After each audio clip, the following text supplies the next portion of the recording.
ورحمة الله وبركاته. الحمد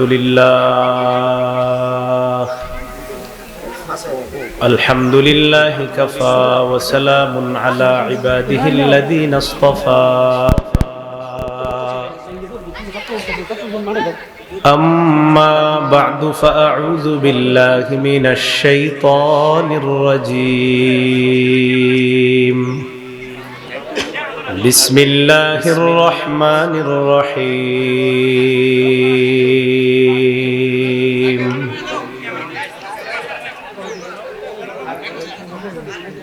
إن الله اشترى من المؤمنين أنفسهم وأموالهم بأن لهم الجنة يقاتلون في سبيل الله فيقتلون ويقتلون. اللهم صل على محمد وعلى آل محمد كما صليت على إبراهيم وعلى آل إبراهيم إنك حميد مجيد. اللهم بارك على محمد وعلى آل محمد كما باركت على إبراهيم وعلى آل إبراهيم إنك حميد مجيد. اللهم إني أعوذ بك من شر لساني ومن شر سمعي ومن شر بصري ومن شر مني. কুরকুচিকান্দা দারুল কোরআন মাদ্রাসা তালদিঘি তারাকান্দা মোমেন শাহিয়ার উদ্যোগে হাফেজ ছাত্রদের দিস্তারে ফজিলত উপলক্ষে তৃতীয় বার্ষিক ইসলামী মহাসম্মেলনের সভাপতি আল্লামা মুজিবুর রহমান সাহেব শায়েখে শেহলা, সহ সভাপতি হযরত মাওলানা সাঈদ সাইফি সাহেব, ইমাম ও খতিব বড় মসজিদ তারাকান্দা হযরত মাওলানা খায়রুল ইসলাম মন্ডল সাহেব, সভাপতি জমিয়তে উলামায়ে ইসলাম বাংলাদেশ তারাকান্দা উপজেলা শাখা, প্রধান মেহমান আল্লামা মুনিরুজ্জামান সাহেব দামাত বরকাতুহুমুল আলিয়া, মুহতামিম ও শেখুল হাদিস জামিয়া ইসলামিয়া বাইতুন নূর ঢাকা ও অর্থ সচিব বেফাক বোর্ড।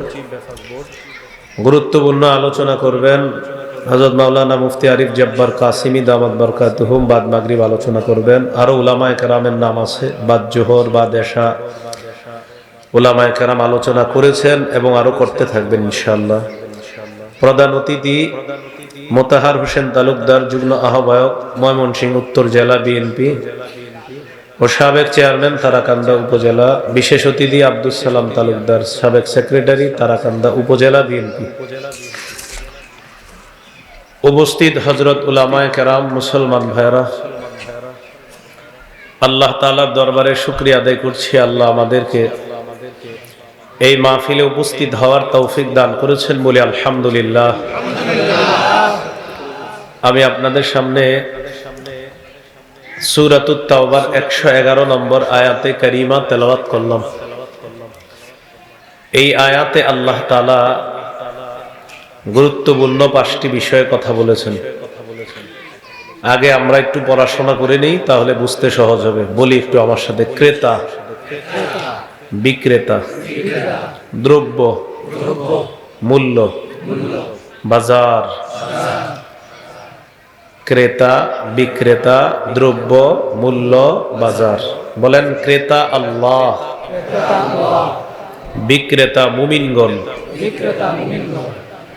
দ্রব্য জানমাল, মূল্য জান্নাত। বাজার জিহাদের ময়দান।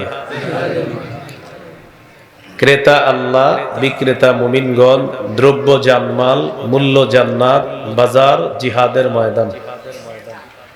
আল্লাহ তাআলা বলেন, ইন্নাল্লাহা আশতারা মিনাল মুমিনিনা আনফুসাহুম ওয়া আমওয়ালাহুম। ইন্নাল্লাহা আশতারা, নিশ্চয়ই আল্লাহ ক্রয় করে নিয়েছেন। আল্লাহ হলেন ক্রেতা। মিনাল মুমিনিনা, মুমিনদের থেকে, মুমিনরা হলো বিক্রেতা। আনফুসাহুম ওয়া আমওয়ালাহুম, তাদের জানমাল, জানমাল হলো দ্রব্য। বিআন্না লাহুমুল জান্নাহ, এই দ্রব্যের মূল্য আল্লাহ পরিশোধ করবেন আল্লাহর দেওয়া জান্নাত দিয়ে। সুবহানাল্লাহ। বাজার, ইউকাতিলুনা ফি সাবিলিল্লাহি ফায়াকতুলুনা ওয়া ইউকতালুন, তারা আল্লাহর রাস্তায় লড়াই করবে, কাফেরদেরকে হত্যা করবে, নিজেরা শহীদ হয়ে আল্লাহর জান্নাতের মেহমান হবে। এই হলো বাজার তথা জিহাদের ময়দান। জিহাদের নিয়ত আছে সবার? আল্লাহ তৌফিক দান করেন। জিহাদের নিয়ত না থাকলে মুনাফিকি মৃত্যু হবে। সহিহ মুসলিমের বর্ণনা 1910 নম্বর হাদিস। قال رسول الله صلى الله عليه وسلم من مات ولم يجاهد، وفي رواية من مات ولم يغزو أو لم يحدث به نفسه مات على شعبة من النفاق। রাসূলুল্লাহ সাল্লাল্লাহু আলাইহি সাল্লাম বলেন, কোন মুসলমান মারা গেল কিন্তু জিহাদ করলো না অথবা জিহাদের সংকল্প রাখলো না, সে মুনাফিকি মৃত্যুবরণ করলো। এই জন্য আল্লাহর কাছে দোয়া করবেন, আল্লাহ কখনো যদি জিহাদের সুযোগ আসে তো সবার আগে আমি যাব ইনশাআল্লাহ। সূরাতুস সফফি 10 থেকে 13 নম্বর আয়াত, 28 পারা 11 নম্বর পৃষ্ঠা, হাফিজি কোরআন মাজিদ অনুযায়ী সূরাতুস সফফি 10 থেকে 13 নম্বর আয়াত। আল্লাহ তাআলা বলেন, ইয়া আইয়ুহাল্লাযীনা আমানু হাল আদুল্লুকুম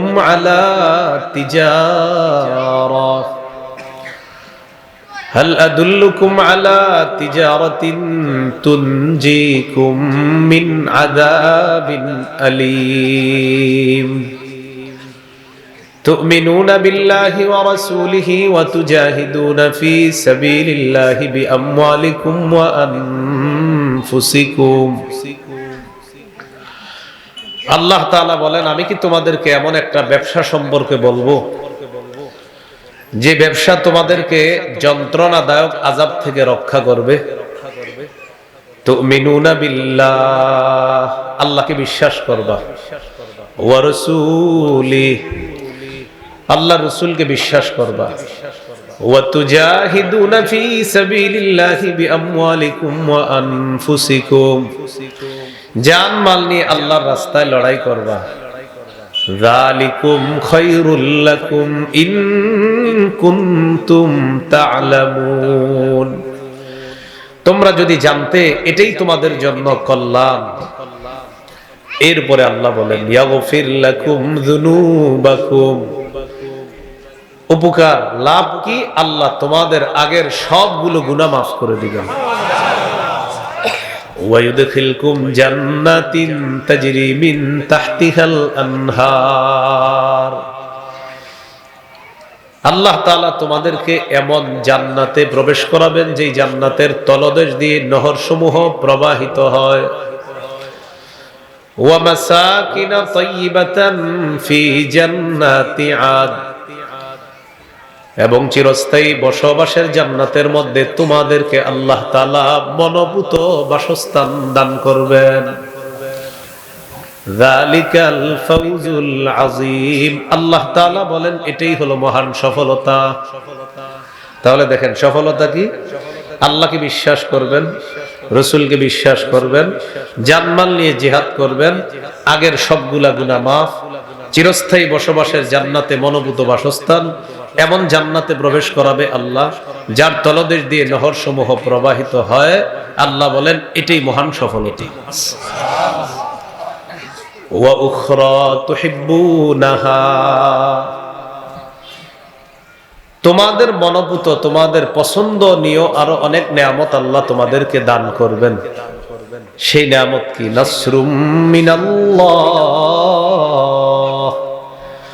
আল্লাহর পক্ষ থেকে সাহায্য, ওয়া ফাতহুন করিব, এবং আসন্ন বিজয় আল্লাহ তোমাদেরকে দান করবেন। নিকটতম বিজয় আল্লাহর পক্ষ থেকে, এই বিজয় তোমাদের নিকট আসবে, এই বিজয় আল্লাহ তোমাদেরকে দান করবেন। শেষে আল্লাহ বলেন ওয়াবাশশিরিল মুমিনিন, নবী আপনি মুমিনদেরকে সুসংবাদ জানায় দেন। তাহলে জিহাদের নিয়ত সবার আছে ইনশাআল্লাহ। যারা আল্লাহকে বিশ্বাস করে, রসুলকে বিশ্বাস করে, আর জিহাদের মানসিকতা যারা লালন করবে, তারা খাঁটি মুমিন এবং খাঁটি সত্যবাদী। 26 পারা 16 নম্বর পৃষ্ঠা, সূরাতুল হুজুরাত 15 নম্বর আয়াত। আল্লাহ তাআলা বলেন ইন্নামাল মুমিনুনাল্লাযীনা আমানু বিল্লাহি ওয়া রাসূলিহি সুম্মা লাম ইয়ারতাবু ওয়াজাহাদু বিআমওয়ালিহিম ওয়া আনফুসিহিম ফি সাবিলিল্লাহ উলাইকা হুমুস সাদিকুন। আল্লাহ তাআলা বলেন খাঁটি মুমিন হলো তারা যারা আল্লাহকে বিশ্বাস করে, রসুলকে বিশ্বাস করে, একটুও সন্দেহ করে না, যারা নিজেদের জানমাল নিয়ে আল্লাহর রাস্তায় লড়াই করে। আল্লাহ তাআলা বলেন এরা হলো খাঁটি মুমিন। উলাইকা হুমুস সাদিকুন, আমি আল্লাহ তাদেরকে কোরআনে খাঁটি সত্যবাদী মুমিন বলে ঘোষণা করলাম।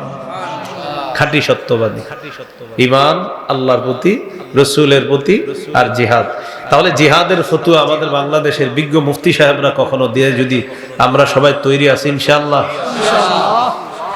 আবু দাউদের হাদিস 2504 নম্বর হাদিস, 2504। قال رسول الله صلى الله عليه وسلم জাহিদুল মুশরিকিনা বিআমওয়ালিকুম ওয়া আনফুসিকুম ওয়া আলসিনাতিকুম, নবীজি বলেন তোমরা মুশরিকদের বিরুদ্ধে লড়াই করো তোমাদের সম্পদ দিয়ে, তোমাদের জান দিয়ে, তোমাদের জবান দিয়ে, সম্পদ দিয়ে, জান দিয়ে, জবান দিয়ে। আমরা দাবি করি 90 ভাগের বেশি মুসলমান আমরা, আমাদের দেশে গুটি কইছু মুশরিকরা আমাদের উপর আধিপত্য বিস্তার করতে চায়। কিছু মুশরিক, এদের ভাবসাব এমন যে আমাদের উপর আধিপত্য বিস্তার করবে।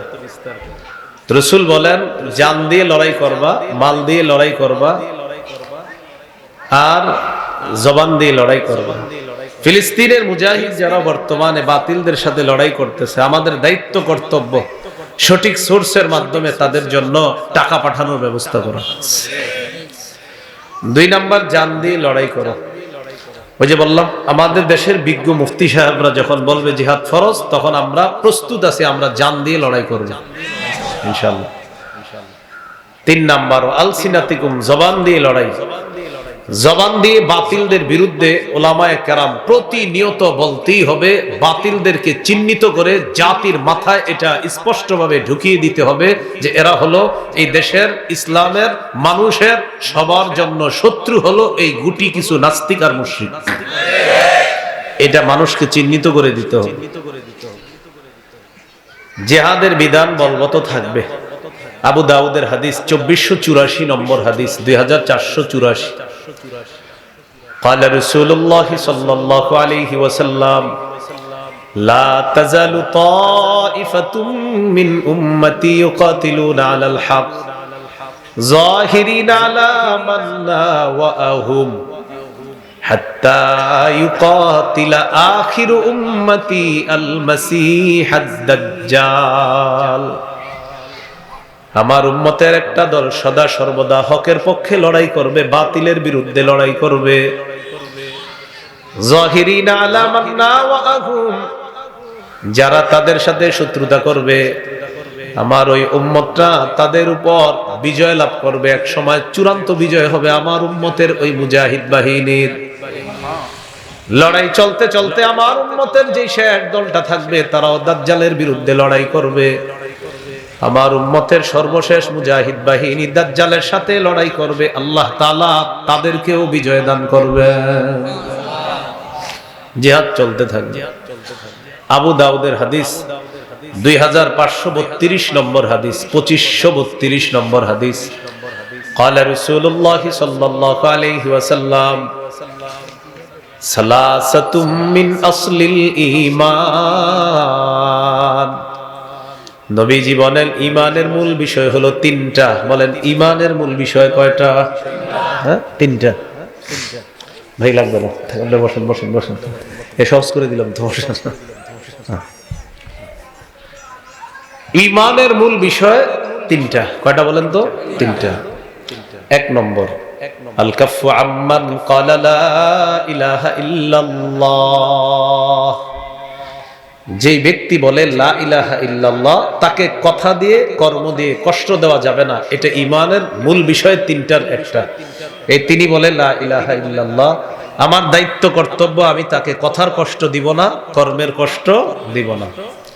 দুই নাম্বার, ওয়ালা নুকাফিরুহু বিযামবিন। যে ব্যক্তি বলে লা ইলাহা ইল্লাল্লাহ, তাকে কোনো গুনাহের কারণে কাফের বলে দিব না। বেচারাটা গুনাহ করছে, মুখ দিয়ে বলে দিলাম তুই কাফের, এটা বলবো না। কুফরির ফতোয়া দিবে কারা? ওই যে, এটা ফতোয়া বিভাগের দায়িত্ব। এটা যারা গবেষণা করে ফতোয়া বিভাগে, তারা কাউকে কাফের ফতোয়া দিতে পারে। আমি আপনি কথায় কথায় কাউকে কি বলবো না? কাফের বলবো না। তিন নাম্বার, ওয়ালা নুখরিজুহু মিনাল ইসলামি বিআমালিন। কোন মুসলমানকে কোন আমল দেখা তাকে ইসলাম থেকে আমরা বের করে দিব না। এই তিনটা হলো ঈমানের মূল বিষয়। এক নম্বর, যেই ব্যক্তি বলে লা ইলাহা ইল্লাল্লাহ, তাকে কষ্ট দেওয়া যাবে না। দুই নম্বর, যে ব্যক্তি বলে লা ইলাহা ইল্লাল্লাহ, তার কোনো গুনাহের কারণে দেখা মাত্রই তাকে কাফের বলবো না। তিন নম্বর, যে ব্যক্তি বলে লা ইলাহা ইল্লাল্লাহ, তার কোনো কর্মের কারণে আমরা তাকে ইসলাম থেকে বের করে দিব না। এই তিনটা হলো ঈমানের মূল বিষয়।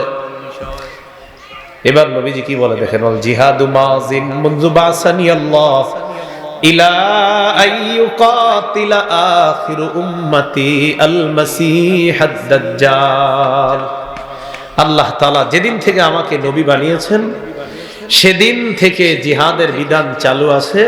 আমার উম্মতের শেষ দলটা দাজ্জালের বিরুদ্ধে লড়াই করা পর্যন্ত জিহাদের বিধান চালু থাকবে। সর্বশেষ নবী কি বলেন? এটা গুরুত্বপূর্ণ কথা। লা ইউবতিলুহু জাওরু জাইরিন ওয়ালা আদলু আদিলিন। বলেন আমার সাথে, কোন জালেমের জুলুম, কোন বিচারকের বিচার জিহাদের বিধানকে বাতিল করতে পারবে না। কোন দেশের হাইকোর্ট সুপ্রিম কোর্ট থেকে বলল যে জিহাদ নিষিদ্ধ, আমরা বলবো আপনি নিষিদ্ধ। কারণ বিচারক বললেও নিষিদ্ধ হবে না। নবীজি বলছে, কোন বিচারক যদি বলে জিহাদ নিষিদ্ধ, এর কথা গ্রহণযোগ্য হবে না, তার কথা কোন জিহাদ নিষিদ্ধ হবে না। কিয়ামত পর্যন্ত জিহাদের বিধান চালু থাকবে। হ্যাঁ, জিহাদের বিধানটা কখন আসবে এটা আমরা বিজ্ঞ মুফতি সাহেবদের ফতোয়ার অপেক্ষায় থাকব। কোন বিচারক এই কথা বলার অধিকার নাই যে জিহাদ এদেশে নিষিদ্ধ। কোন বিচারক এটা বললে বলে দিতে হবে আমার নবী বলছে, বিচারকের বিচারেও জিহাদ নিষিদ্ধ হবে না। যারা বলবে নিষিদ্ধ তারাই নিষিদ্ধ। বুঝা ঠিক না? না বুঝা? দলিলের আলোকে না দলিল ছাড়া? আলোকে। তাহলে আবু দাউদের 2532 নম্বর হাদিস থেকে জানলাম জিহাদের বিধান কেউ বাতিল করতে পারবে না। কোন জালেমের জুলুম আর কোন বিচারকের রায় জিহাদের বিধান বাতিল করতে পারবে না। তাহলে জিহাদের জন্য আমরা রাজি ইনশাআল্লাহ। তিরমিজির হাদিস 1655 নম্বর হাদিস, 1655। عن أبي هريرة رضي الله تعالى عنه قال قال رسول الله صلى الله عليه وسلم সালাসুন হাক্কুন আলাল্লাহি আউনুহুম। তিন ব্যক্তিকে সাহায্য করা আল্লাহ নিজের উপর ওয়াজিব করে নেয়। কয় ব্যক্তি? এক নম্বর, আল মুজাহিদু ফি সাবিলিল্লাহ, যে ব্যক্তি আল্লাহর রাস্তায় জিহাদ করবে, এই জিহাদরত মুজাহিদকে সাহায্য করা আল্লাহ তাআলা নিজের উপর ওয়াজিব করে নেন। 2 নাম্বার, আল মুকাতাবুল্লাযী ইউরিদুল আদা, যে মুকাতাব গোলাম, চুক্তিকৃত গোলাম মনিবের সাথে চুক্তি করছে, মনিব বলছে এই পরিমাণ আদায় করলে তোমাকে আজাদ করে দিব, এই চুক্তিকৃত গোলাম তাকে আল্লাহ তাআলা সাহায্য করা নিজের উপর ওয়াজিব করে নেয়, যেন সে গোলামীর জিনজির থেকে আবদ্ধ হতে পারে, মুক্ত হতে পারে। এই জিনজির থেকে মুক্ত হওয়ার জন্য বেচারা যে চুক্তিতে আবদ্ধ হয়, তাকে সাহায্য করা আল্লাহ নিজের উপর ওয়াজিব করে নেয়। 3 নম্বর, ওয়ান্নাকিহুল্লাযী ইউরিদুল আফাফা, যে ব্যক্তি বিয়ের মাধ্যমে নিজেকে পুত পবিত্র করতে চায়, আল্লাহ তাআলা তাকে সাহায্য করা নিজের উপর ওয়াজিব করে নেয়। বিয়ের মাধ্যমে আপনি পবিত্র হবেন, আপনাকে আল্লাহ তাআলা সাহায্য করবেন। তাহলে 3 ব্যক্তিকে সাহায্য করা আল্লাহ নিজের উপর ওয়াজিব করেন। এর মধ্যে একজন হলো মুজাহিদ। আল্লাহ আমাদেরকে জিহাদের মানসিকতা লালন করা সদা সর্বদা এটা যেন রাখতে পারি, আল্লাহ তৌফিক দান করেন, আমিন। সহিহ বুখারীর বর্ণনা 3123 নম্বর হাদিস, 3123, ঠিক না? 3123। قال رسول الله صلى الله عليه وسلم تكفل الله لمن جاهد في سبيل الله لا يخرجه إلا الجهاد في سبيله وتصديق كلماته بأن يدخله الجنة أو يرجعه في مسكنه الذي خرج منه ما نال من أجر أو غنيمة। একটু মন দিয়ে বুঝেন, কোন ব্যক্তি জিহাদে বের হয়েছে, তার নিয়ত শুধু জিহাদ করাই, আল্লাহকে খুশি করার জন্য বের হয়েছে। এই ব্যক্তি জিহাদে যাওয়ার কারণে নিয়ত ছিল খালেস, আল্লাহ দায়িত্ব নিয়ে নেয়, হয় তাকে শহীদ বানিয়ে জান্নাতে প্রবেশ করাবেন, না হয় গাজী বানিয়ে প্রচুর গনিমতের মাল সম্পদ সহ তার বাসায় আল্লাহ ফিরিয়ে দিবেন। সহিহ মুসলিমের বর্ণনা 1878 নম্বর হাদিস। এই হাদিসের মধ্যে আছে قال رسول الله صلى الله عليه وسلم مثل المجاهد في سبيل الله كمثل الصائم القائم القانت بآيات الله لا يفتر من صيام ولا صلاة حتى يرجع المجاهد في سبيل الله। অনুবাদটা বুঝেন, এক ব্যক্তি রোজাদার, নামাজে দাঁড়াইছে, কোরআন তেলাওয়াত করতেছে, একটু মাথায় আনেন আমি নামাজে আছি, তাহলে দেখেন এক ব্যক্তি নামাজে আছে, তাহলে তিনি রোজাদার, নামাজে আছে, তেলাওয়াত করতেছে, কতগুলো আমল একসাথে। 1 রোজাদার, 2 নামাজে আছে, 3 কোরআন তেলাওয়াত করতেছে। তিনি এই তেলাওয়াতে ক্লান্ত হয় না, তিনি রোজায় ক্লান্ত হয় না, তিনি নামাজেও ক্লান্ত হয় না। এই ক্লান্তিহীন রোজা আদায়কারী, নামাজ আদায়কারী আর কোরআন তেলাওয়াতকারী ব্যক্তির যেই সওয়াব হচ্ছে, মুজাহিদ আল্লাহর রাস্তা থেকে ফিরে আসার আগ পর্যন্ত তার আমল নামায় এই সওয়াব মুহূর্তে মুহূর্তে লিপিবদ্ধ, চলছে তো চলছে।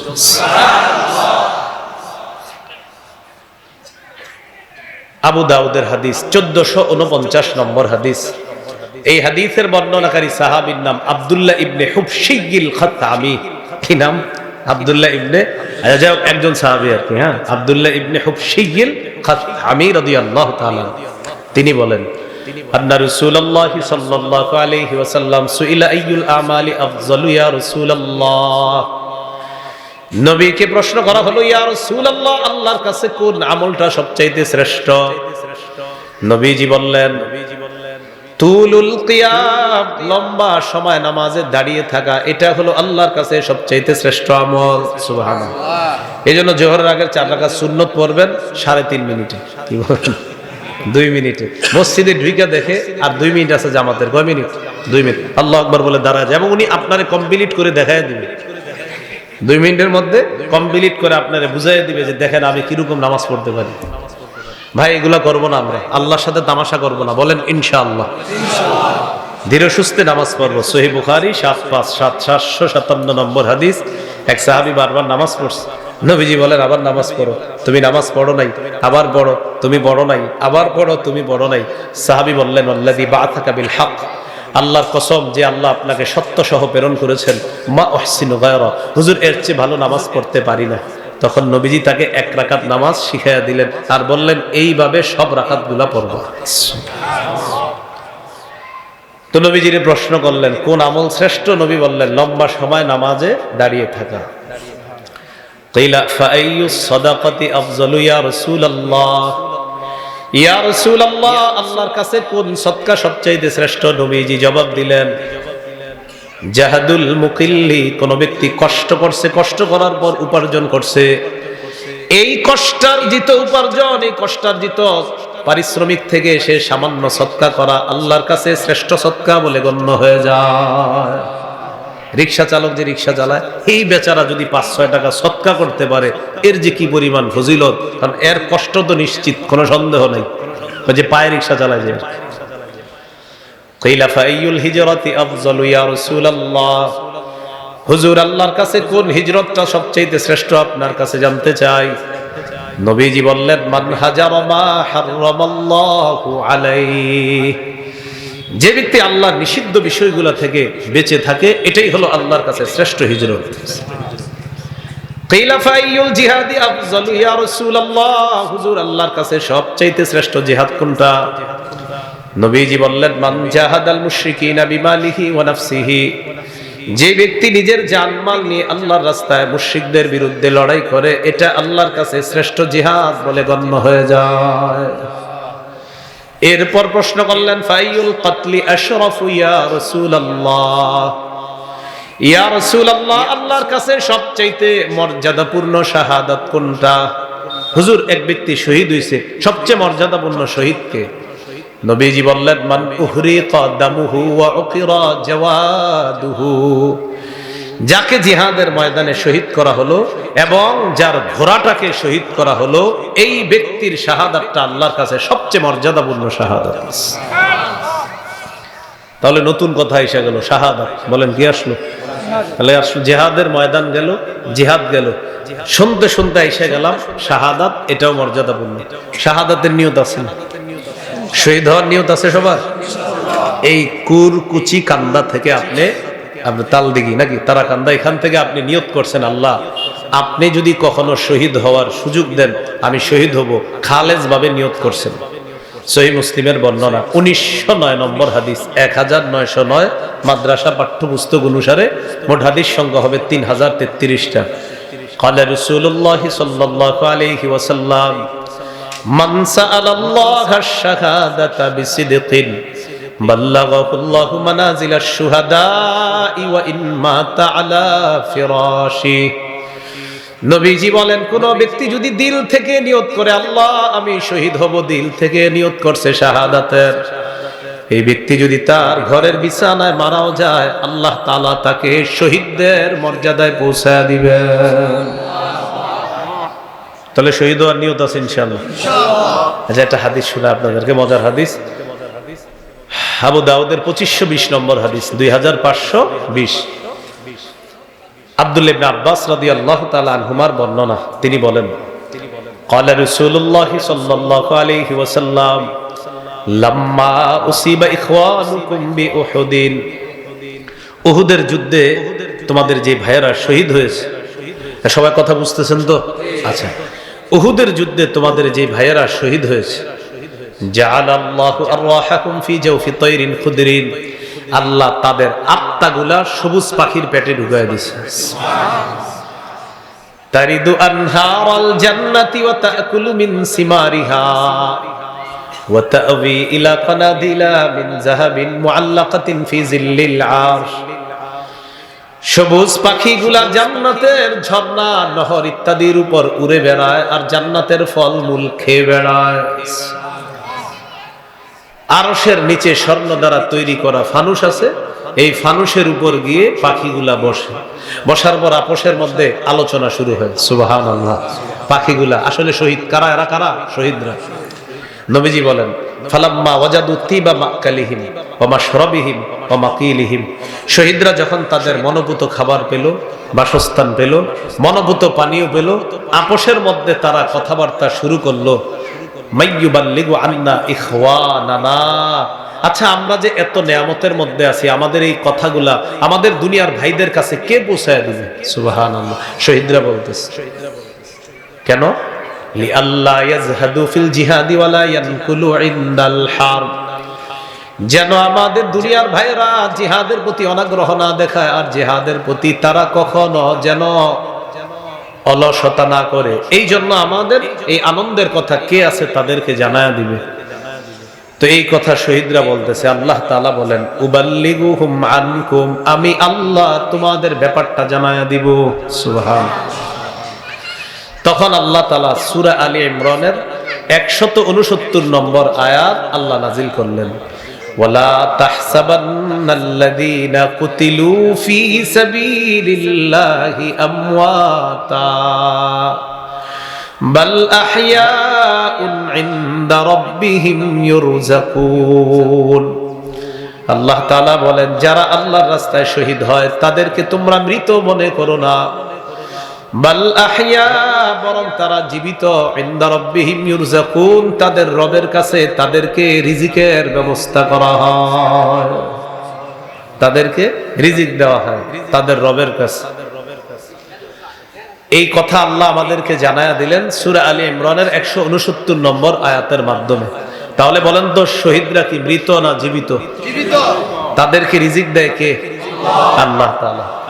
তিরমিজির হাদিস 1661 নম্বর হাদিস।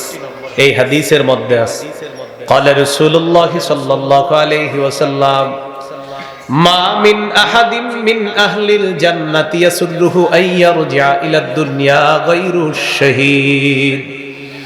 নবীজি বলেন, জান্নাতের মধ্য থেকে কোনো ব্যক্তি দুনিয়াতে আসতে চাইবে না শুধু শহীদ ছাড়া।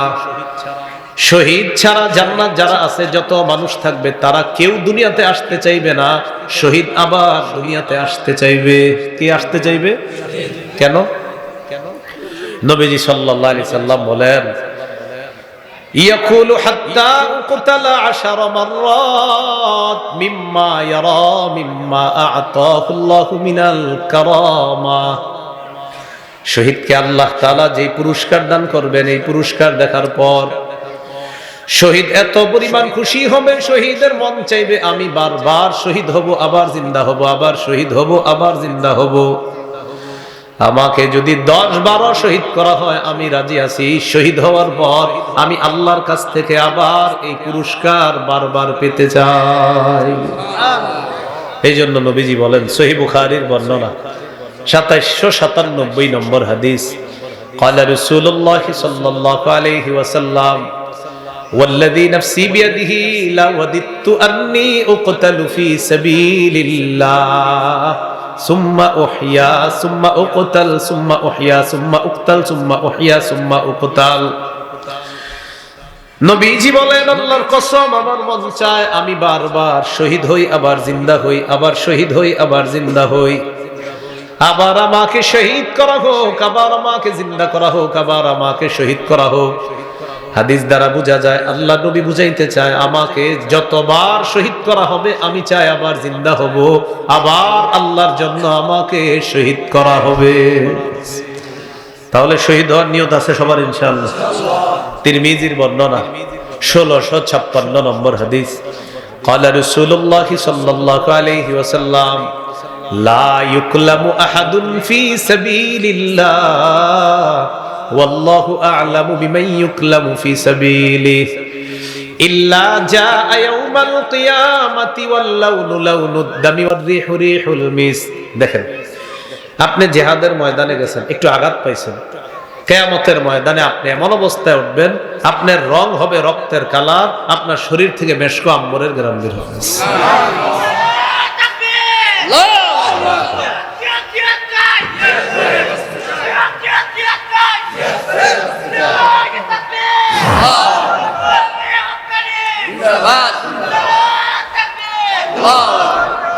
তিরমিজির হাদিস 1663 নম্বর হাদিস। এই হাদিসটা যদি পারেন কেউ নোট করে রাখেন, কত সুন্দর একটা হাদিস। দেখেন, সব হাদিসই সুন্দর, মানে এটাও আরো অনেক সুন্দর।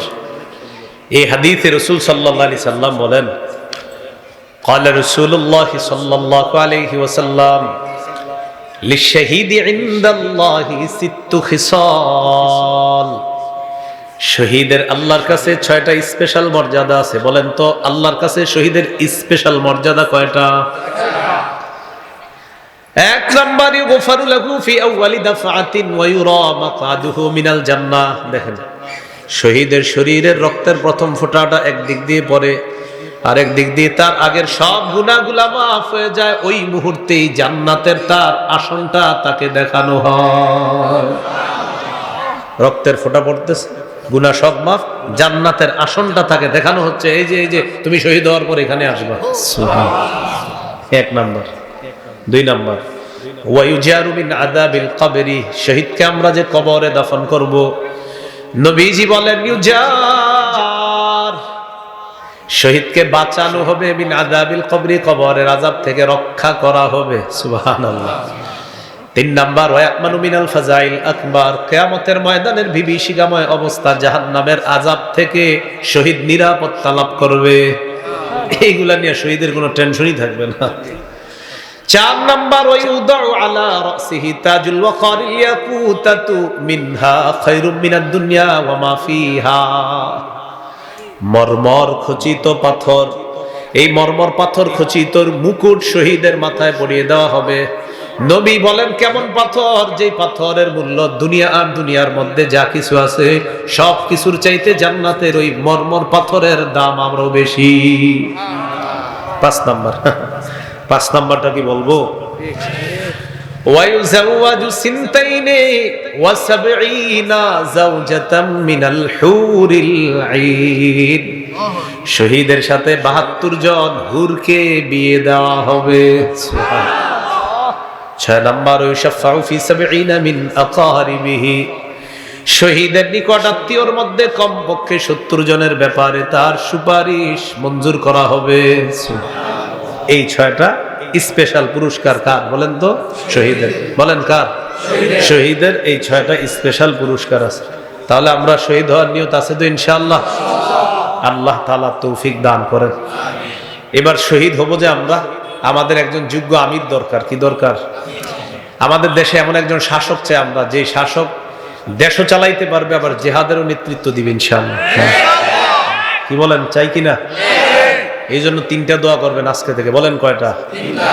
চলেন করি। বলেন আল্লাহ, কিয়ামতের আগে বাংলাদেশে আর কোনদিনও নারী শাসক চাই না।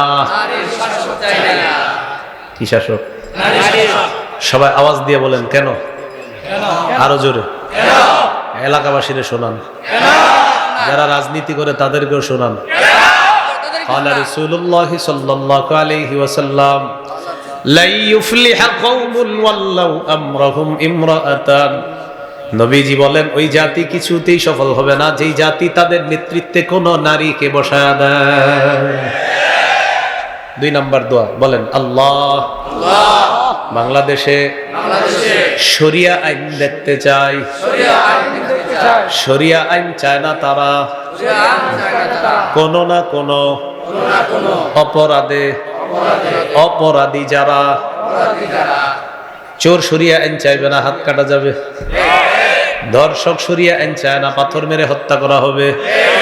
শরিয়া আইনে যদি চুরির বিচার শুরু হয়ে যায় বাংলাদেশে, শুধু চুরির বিচার করতে করতে সুপ্রিম কোর্ট আর হাইকোর্টের বয়স শেষ হয়ে যাবে। কিসের বিচার? চুরির বিচার। 3 নাম্বার বলেন আল্লাহ, এমন একজন শাসক দাও যে শাসক মৌলিক 4টি কাজে গুরুত্ব দিবে। নামাজ কায়েম করা, যাকাত আদায় করা, সৎ কাজের আদেশ করা, অসৎ কাজের নিষেধ করা। বলেন দলিল সূরা হজ 41 নম্বর আয়াত। কোন সূরা? কত নম্বর আয়াত? আল্লাহ তাআলা বলেন আল্লাযীনা ইম্মাক্কান্নাহুম ফিল আরদি আকামুস সালাহ ওয়া আতাউয যাকাতা ওয়া আমারু বিল মা'রুফি ওয়া নাহাউ আনিল মুনকার। আমি যাদেরকে শাসন ক্ষমতায় বসাই তারা 1 নাম্বার কাজ করবে, নামাজ কায়েম করবে। 2 নাম্বার যাকাতের বিধান চালু করবে। 3 নাম্বার সৎ কাজের আদেশ করবে। 4 নাম্বার অসৎ কাজের নিষেধ করবে। কিন্তু আমরা 90 ভাগ মুসলমানের দেশ, আমরা বারবার ভুল করি, এক তাগুতকে ছাইরা আরেক তাগুতকে ধরি। বৃষ্টি থেকে বাঁচার জন্য ঝর্ণার নিচে এসে দাঁড়াই। বৃষ্টি থেকে বাঁচার জন্য কই দাঁড়াই? ঝর্ণার নিচে দাঁড়াই। এক তাগুত ছাড়ি আরেকটাকে ধরি। এই জন্য আমাদের গলায় ওই গোলামির জিঞ্জির আবদ্ধ হয়ে থাকে, গোলামের জিঞ্জির এটা আর ওঠে না। এই জন্য ইসলামী মাইন্ডের যেই দলগুলো আছে আমাদের দেশে, তাদের একটা সুবর্ণ সুযোগ চলতেছে। এইবার যদি সুযোগ হাতছাড়া হয়, 50 বছরেও আর এই সুযোগ পাওয়া যাবে কিনা অন্তত আমি জানি না পাওয়া যাবে কি। এই জন্য ইসলামী দলগুলো আপোষে গুতাগুতি বাদ দিয়ে এক হতে হবে। এখনই সুবর্ণ সুযোগ। আমরা আমাদের মুরব্বীদের জন্য দোয়া করব, আমাদের মুরব্বীরা তারা যেন এক টেবিলে বসে ইসলামী মাইন্ডের মানুষগুলো এখন বাংলাদেশে চায় যে আমরা আমাদের ছোট থেকে বড় আমাদের দায়িত্বশীল ইসলামী মন মানসিকতার মানুষ চাই। তাহলে আর রডের পরিবর্তে কখনো বাস হবে না। বুঝে আসছেনি কথা? তাহলে এমন একজন শাসক যিনি শাসন ক্ষমতাও চালাবে, আবার যিনি জিহাদের ময়দানেও কি দিবে, নেতৃত্ব দিবে। মনে থাকবেন ইনশাআল্লাহ। তো 4টা কথা শিখলাম: জিহাদের ময়দান, জিহাদ, শহীদ, নেতৃত্ব। জিহাদের ময়দান, জিহাদ, শহীদ, নেতৃত্ব, এই 4 বিষয় মাথায় রাখবো ইনশাআল্লাহ। মাগরিবের পর আরিফ জাব্বার কাসিমি ভাই আলোচনা করবে ইনশাআল্লাহ। এশার পরেও হয়তো আলোচনা হবে দেখলাম ইনশাআল্লাহ। আমরা সবাই বসবো, সবাই থাকবো, আল্লাহ তৌফিক দান করেন।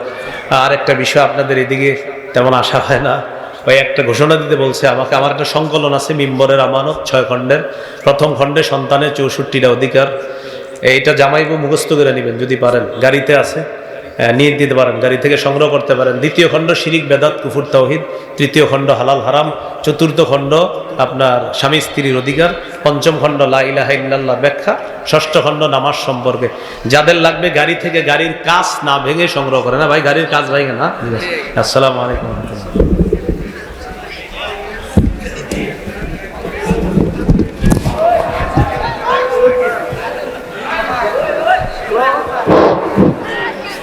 ইনশাআল্লাহ মাগরিবের নামাজের পর মুফতি আরিফ জাব্বার কাসিমি সাহেব দাম বরকত এবং আলোচনা পেশ করবেন। আমরা মাগরিবের নামাজের পরে ইনশাআল্লাহ প্যান্ডেলের মধ্যে জমে বসে যাব। মাগরিবের পর আমাদের গুরুত্বপূর্ণ মেহমান মুফতি আরিফ জাব্বার